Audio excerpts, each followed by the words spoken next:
Newsweek article entitled Guns and Dolls. Perhaps the time has come for a new agenda. Women, after all, are not a big problem. Our society does not suffer from burdensome amounts of empathy and altruism or a plague of nurturance.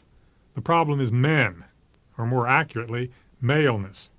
Men are killing themselves doing all the things that our society wants them to do.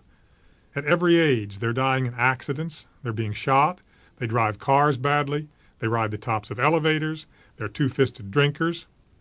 And violence against women is incredibly pervasive.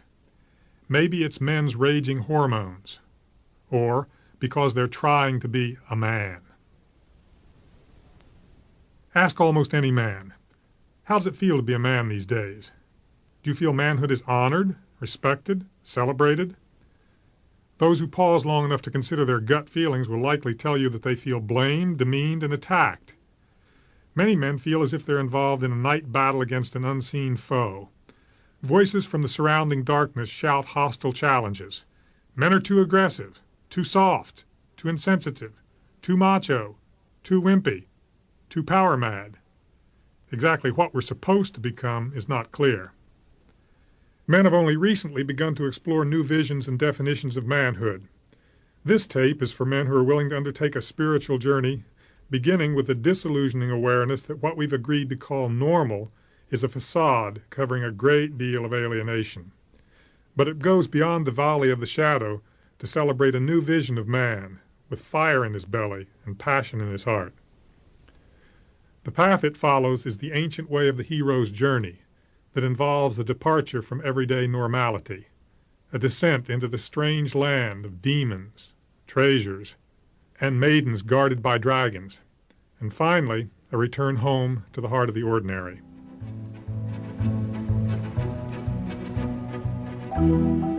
I'd recently been divorced after a 17-year marriage. My children were living 1,000 miles away. I was madly in love with a beautiful young woman. She was rapidly slipping away from me, and I could already feel the other man, a dark, moody poet, not a good one at that, lurking in the shadows. To protect myself, I'd already provided myself with another lover to fill my empty hours and lonely nights. One day I went to talk with Howard Thurman, a friend for 25 years, true witness, grandson of a slave, mystic, philosopher.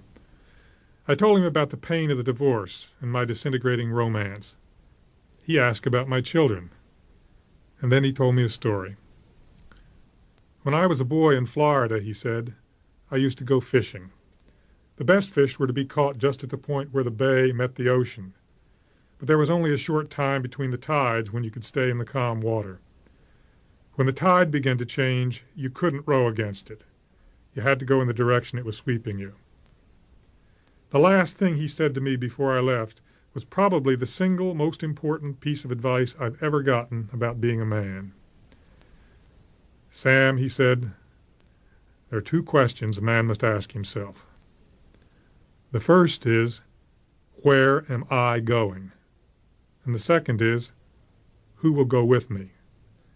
And then he stopped for a long time and he said, and if you ever get these questions in the wrong order, you're in big trouble. When I left Howard's book-lined study that day, I knew the tide had changed. The time had finally come to sever the umbilical cord that attached me to the goddess who was to have been my salvation. I found a phone booth and called her. I know it's time for you to go, I said. Go, without deception or guilt. I love you. Goodbye.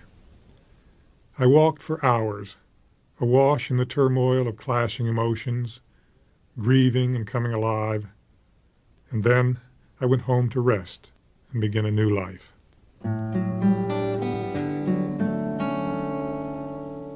It was slow in dawning on me that woman, with a capital W, had an overwhelming influence on my life and on the lives of all the men I knew. I'm not talking about women, those actual flesh and blood creatures, but about women, with a capital W, those larger-than-life, shadowy female figures who inhabit our imaginations, inform our emotions, and give shape to many of our actions. From all outward appearances, I was a successfully individuated man, devoting most of my energy and attention to work and